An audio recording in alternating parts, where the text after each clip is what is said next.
la photographie mortuaire, elle est pratiquement contemporaine de la naissance de la photographie, hein.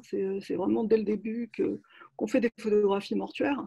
Après, ce qu'on appelle la photographie mortuaire ou la photographie post-mortem, et qui donc va se développer au XIXe siècle et puis progressivement s'éteindre dans la première moitié du XXe, on va dire en gros.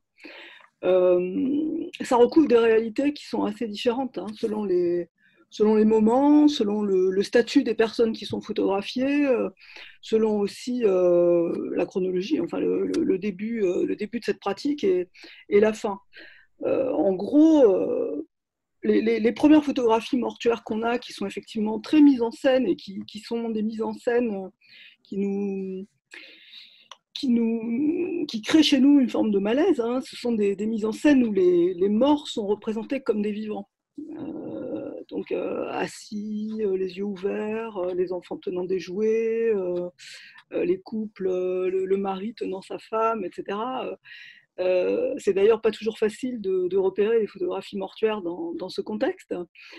un petit, un petit truc, entre guillemets, c'est qu'en général, on a une personne qui est très nette sur ces photos, celle qui ne bouge absolument pas. Donc voilà, ça nous permet de déterminer qu'il y a effectivement un mort dans les personnages représentés. Mais là, bon, nous, on a un sentiment de malaise vis-à-vis de ça, qui est un peu anachronique, hein, parce que, en fait, c'est une époque où la photographie n'est pas une pratique aussi fréquente qu'aujourd'hui, hein. Bon, moi, je sais pas, j'ai des petits-neveux, on est bombardé de photographies, ils sont accompagnés de photographies tout au long de leur vie. À l'époque, c'est pas le cas, surtout au début de la photographie.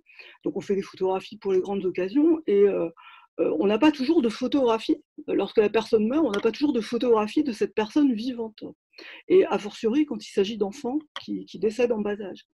Donc ces photographies, elles sont destinées à être non pas le portrait mortuaire, mais le portrait, hein, de la personne qui est morte et qui va circuler dans les familles, qui va être intégré dans les albums, etc. Donc il n'y a pas de, je dirais qu'il n'y a pas de, les gens ont tendance à lire là-dedans quelque chose de morbide, mais c'est plutôt le contraire, hein. C'est-à-dire on veut arriver à avoir une représentation la plus proche possible de la vie. Parfois, c'est un peu dérisoire, hein, le résultat, mais bon, ça, c'est indépendant de la volonté de départ. Et puis après, bon, c'est pour ça que je disais que ça change aussi au fur et à mesure, hein, que la photographie se développe, en particulier que les instantanés vont faire leur apparition. Au fur et à mesure qu'on commence à avoir des photographies des gens à tous les stades de la vie, comme je le disais, mais plus particulièrement aux grands moments de passage, le baptême, la première communion, l'entrée au service militaire, le mariage. Bon. On va faire des photographies aussi sur le lit de mort, mais où il n'y a plus d'équivoque. Il n'y a plus d'équivoque. On met en scène aussi, enfin, on met en scène, mais pas une mise en scène du vivant. C'est-à-dire qu'on va faire des photographies de gens sur leur lit mortuaire, les yeux clos, entourés de fleurs, etc. Ça, disons, c'est le schéma général, c'est ce qu'on va faire à la fin du 19e, au début du 20e. Après, il peut y avoir des variations selon les pays. Les mises en scène du vivant vont, semble-t-il, durer plus longtemps, par exemple aux États-Unis, hein, qu'en France.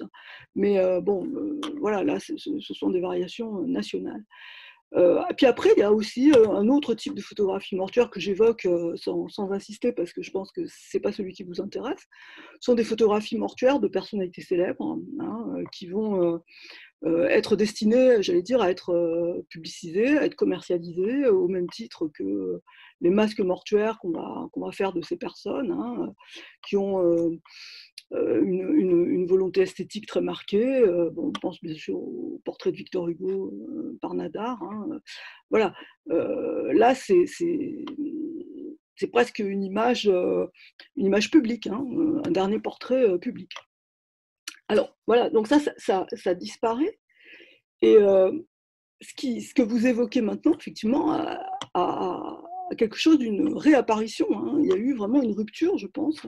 Ce type de photo s'est perdu. Alors, bien sûr, moi j'ai des gens qui sont spontanément venus me dire, moi j'ai fait une photo de ma grand-mère sur son lit de mort, etc. etc. Donc, c'est pas une pratique qui s'est totalement perdue, mais en tant que pratique sociale, c'est-à-dire que quelque chose qui était tout à fait banal à la fin du 19e siècle, où les photographes sur leur carte indiquaient portrait mortuaire, etc. Enfin, donc ça s'est perdu, ça n'existe plus aujourd'hui.